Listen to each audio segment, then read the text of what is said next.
की जय। श्री कृष्ण गोविंद हरे मुरारे, हे नाथ नारायण वासुदेवा। तू जीव में तुम में जीव सारे, हे नाथ नारायण वासुदेवा। चक्र गदा शंख लेके पधारे, हे नाथ नारायण वासुदेवा।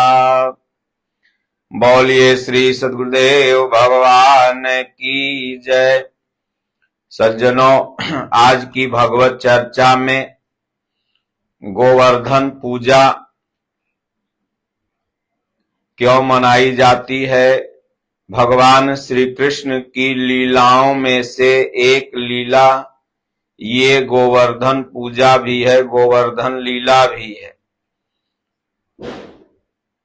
मथुरा में राधा कुंड और गोवर्धन पर्वत अगल बगल में ही हैं।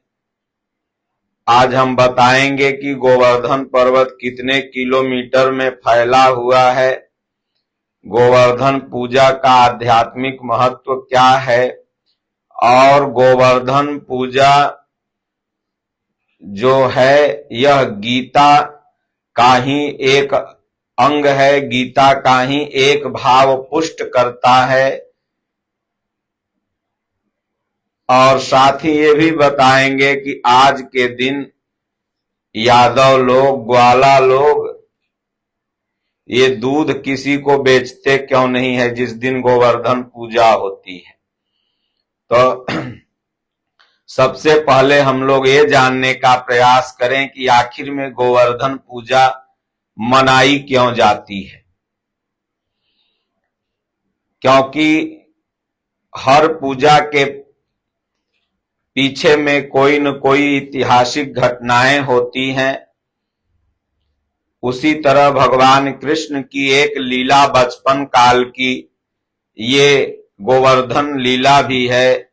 भगवान का एक नाम गोवर्धन धारी पड़ा।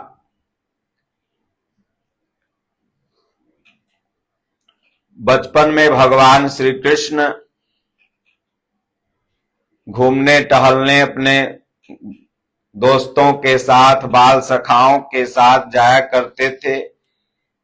एक दिन टहल के भगवान श्री कृष्ण आ रहे थे गांव में, देखा पूरे नंद गांव में गोबर से लीपा जा रहा है, माताएं सफाई कर रही हैं, गायों को नहलाया जा रहा है।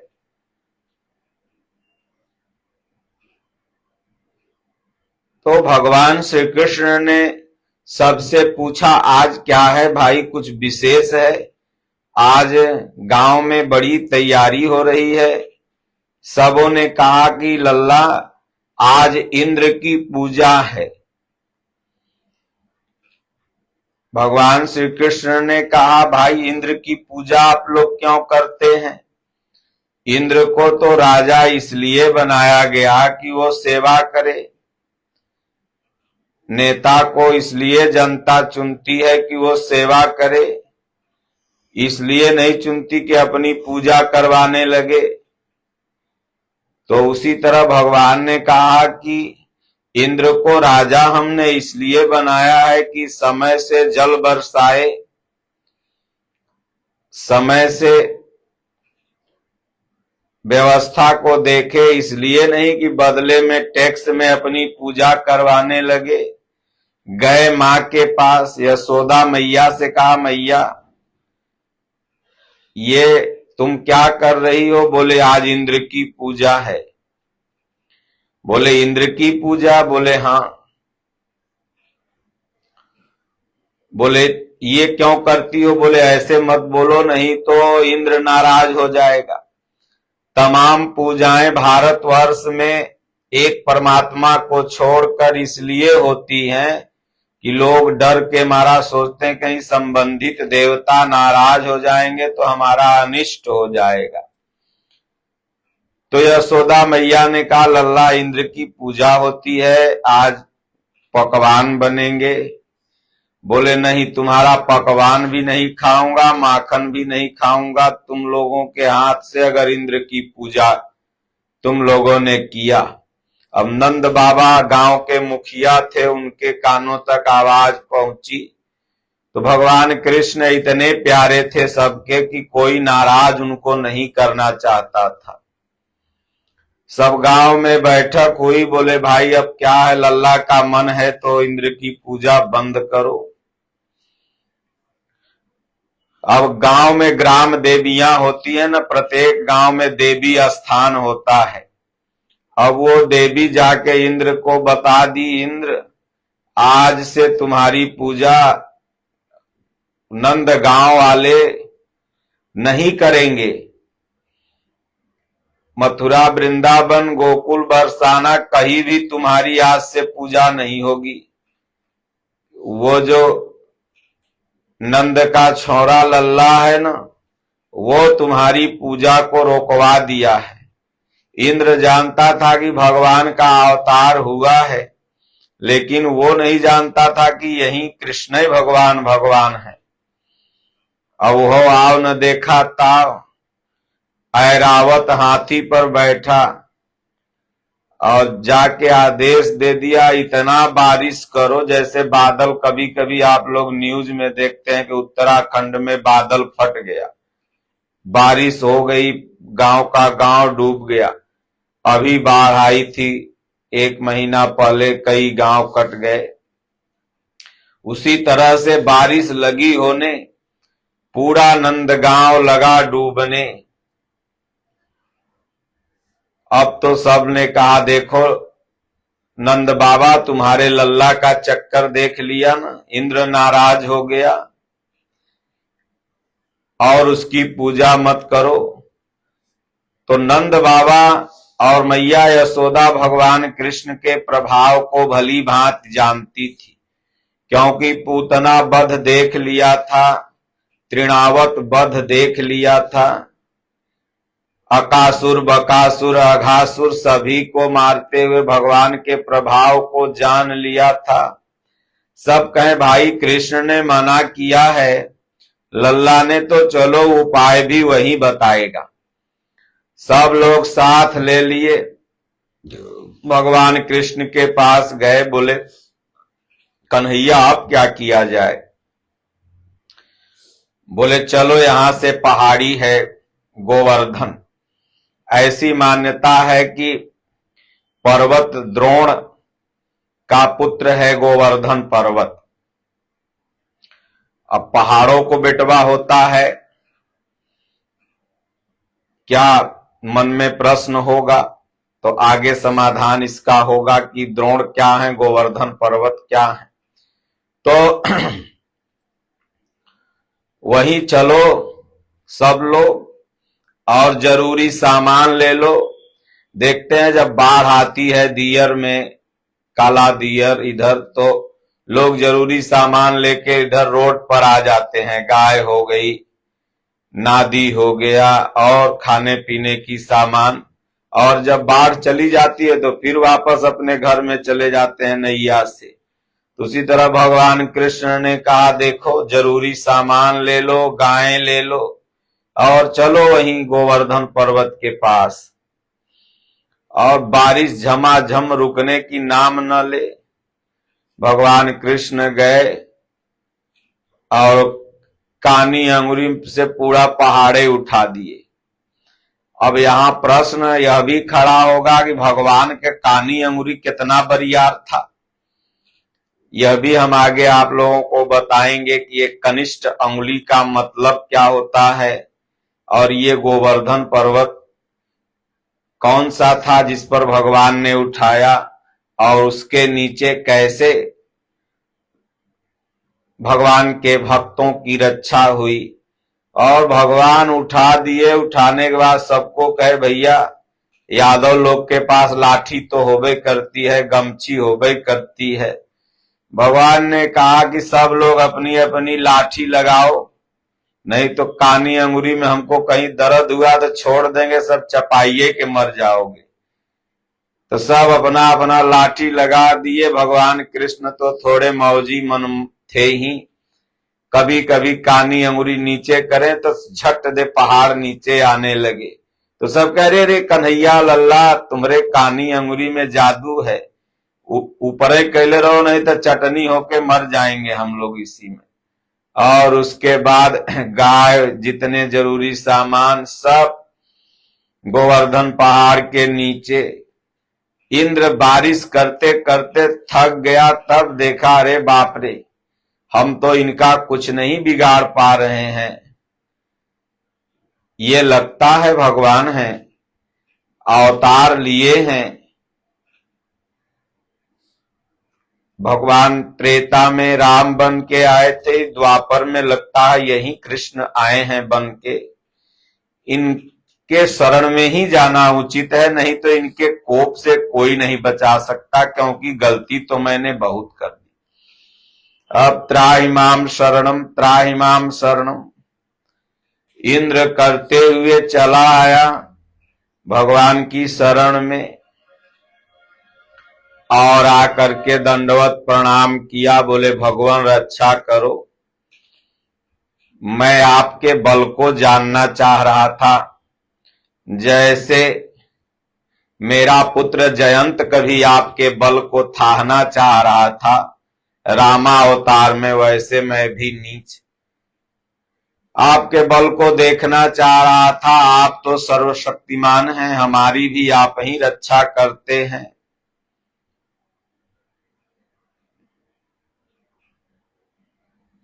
अब सब जितने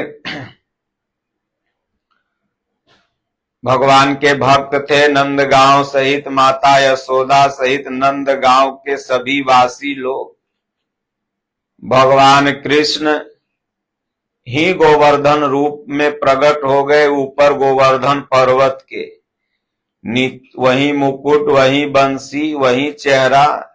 अब गांव वाले सोचे भैया इधर देखें तो कृष्ण भगवान, उधर देखें तो भी वही रूप मिलता जुलता। सब लोगों ने 56 भोग बनाया और जितनी गायें सब लोग ले गए थे अपना अपना सब दूध इकट्ठा लोग करते हैं एक जगह।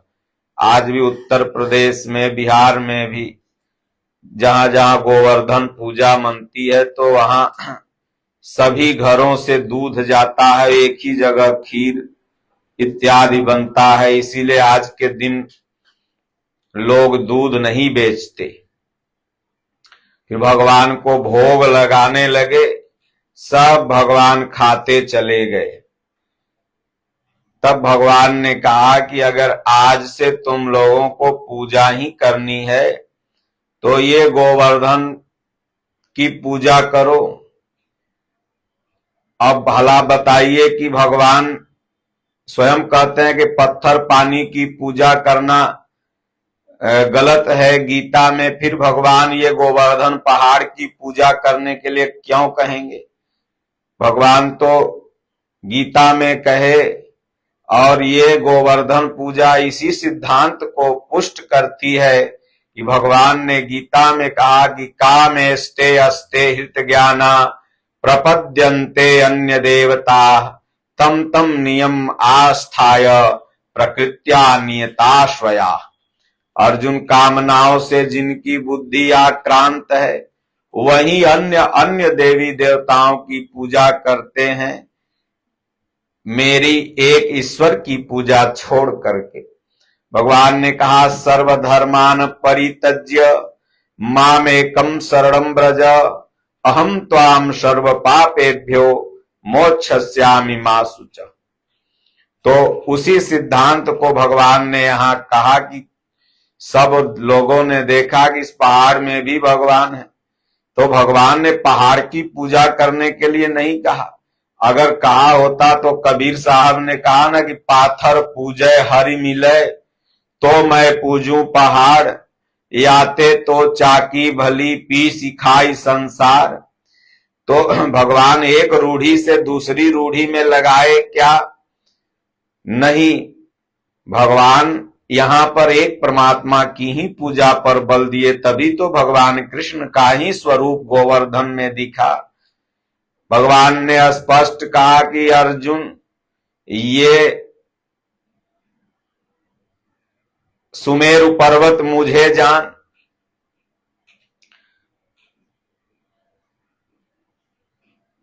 तो सब कुछ दुनिया में जितनी भी विशिष्ट वस्तुएं हैं अर्जुन तुम मुझे जान। हाथियों में ऐरावत हाथी मैं हूं, इंद्र का वज्र मैं हूं। तो यहां वही भगवान कह रहे हैं कि इस गोवर्धन में भी मैं हूं, जो तुम्हारी रक्षा मैं ही किया। अब वास्तव में आप अगर देखें तो गोवर्धन, पहले हमारी इंद्रियां क्षीण होती हैं विषयों के माध्यम से। जिस दिन से हम ये संकल्प ले लेते हैं कि नहीं, सदगुरु के बताए हुए वंदे कृष्णम जगत गुरु भगवान कृष्ण के बताए हुए रास्ते पर चलेंगे, तो उस दिन से हमारी इंद्रियों में वर्धन होने लगता है, भजन चिंतन बढ़ने लगता है। और यह बात जब इंद्रियों के स्वामी अधिष्ठाता इंद्र को पता चलती है तो सोचता है कि भाई अब ये साधक इंद्रियों से उपराम हो जाएगा, तो वो विषयों की बरसात करने लगता है। गोस्वामी तुलसीदास जी ने कहा कि इंद्रिय द्वार झरोखा नाना, जह तह सुर बैठे करि थाना, आवत देखहि विषय बयारी, ते हठि देहि कपाट उघारी। तो इंद्रिय द्वार झरोखा नाना, ये विषयों की वर्षा सारे दरवाजे से इंद्र करने लगता है, लेकिन जब देखता है कि ये साधक डिगेगा नहीं, यह एक निष्ठ हो चुका है, कानी अंगुली का कनिष्ठ अंगुली का मतलब इसका मन अब एक परमात्मा में लग चुका है, अब इसे विषयों की बरसात में कोई नहीं फंसा सकता। और ये तभी लगेगा जब नाम जप प्रायः चालू रहेगा। इसलिए भगवान कृष्ण ने सभी को कह दिया, भैया तुम लोग भी अपना अपना लाठी लगाए रखना, नाम जप से ही ये कोई भी जो साधक है उन विषयों की बरसात से बच सकता है। मानस में गोस्वामी तुलसीदास जी ने भी बड़ा सुंदर ढंग से इसका वर्णन किया है कि जे राखे रघुबीर, ते उबरे कलिकाल महु, धरे न काहू धीर, सबके मन मन सिज हरे। अब जब इंद्र देखा कि भाई ये तो इंद्रियों से उपराम साधक भगवान स्वयं है, तब आके शरण में गिर गया। शरण में गिर गया तो भगवान को अपना पुत्र अर्जुन को सौंपता है। तो गीता में पूज्य गुरुदेव भगवान ने अर्जुन को अनुराग माना है। जब ये देख लिया इंद्र की भाई अब कुछ मैं नहीं कर पाऊंगा, तब वस्तुतः अनुराग हृदय से, जब विषय शांत हो जाते हैं तभी रियल अनुराग, रियल प्रेम, एक्चुअल प्रेम साधक का भगवान के प्रति होता है। तब जाकर के शरण में कहा कि प्रभु अब तो धरती लोक पर मेरा पुत्र अर्जुन है, उसको आप शरण में ले लीजिए। और जैसे एक पिता अपने पुत्र की रक्षा करता है, एक मित्र अपने दोस्त की रक्षा करता है, एक अपने शिष्य की गुरु रक्षा करता है, उसी तरह से भगवान आप इसकी रक्षा करें। तब भगवान ने वही अर्जुन को शरण में लिया, अनुराग शरण में हो गया। यही जब बल नष्ट हुआ बाली का, तो बाली भी कहता है कि अंगद रूपी अनुराग को प्रभु शरण में ले लीजिए। जब अपना बल नष्ट हो जाता है तभी रियल एक्चुअल प्रेम अनुराग भगवान के प्रति निकलता है। तो कहते हैं कि बाहरी गोवर्धन परिक्रमा जो हमारे मथुरा में वृंदावन गोकुल बरसाना जो भगवान श्री कृष्ण की लीला स्थली है, उन लीला स्थली में गोवर्धन परिक्रमा जो होती है और बड़े भाव से ब्रजवासी मथुरावासी भगवान की नाम कीर्तन हरे कृष्ण या राधा राधा और या ओम ओम जो भगवान ने मंत्र बताया है उसका जाप करते हुए 21 किलोमीटर के एक लंबे क्षेत्र में परिक्रमा लोग करते हैं और 10 से 12 घंटा, अगर भाव से आप धीरे धीरे करें तो 10 से 12 घंटा परिक्रमा करने में समय लगता है। एक बार हमने भी किया है और तमाम महात्मा वहां ऐसे हैं जो प्रतिदिन आपको कोई लेट कर दंडवत प्रणाम करते, कितना भाव है भगवान के प्रति, ईश्वर के प्रति, और लेट के दंडवत करते हुए प्रतिदिन परिक्रमा करते हैं, कोई 10 साल से कोई 20 साल से। तो धीरे धीरे गोवर्धन भगवान कृष्ण का ही एक नाम है। जब नाम जब कीर्तन परिपूर्ण हो जाता है तो भगवान देखते हैं कि अब इसकी आस्था मेरे में पूर्णतः लग गई। तो जिस तरह से अर्जुन को भगवान ने अपना लिया तो उसी तरह से